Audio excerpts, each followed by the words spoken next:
கண்ணியத்திற்குரியவர்களே, ஆட்டை அறுத்து கொடுப்பதினால் நமக்கு என்ன நன்மைகள் இருக்கிறது என்று நமக்கு ஒரு சிந்தனைகள் வரலாம்.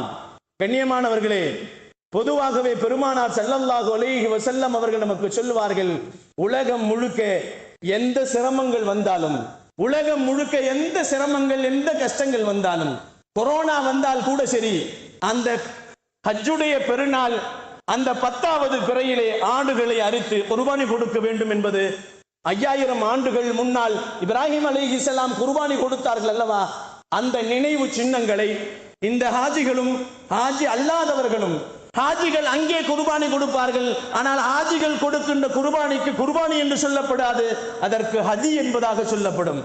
நாம் கொடுக்கின்ற அந்த ஆடை அறுத்து கொடுக்கக்கூடிய ஆட்டுக்கு குர்பானி என்பதாக சொல்லப்படும்.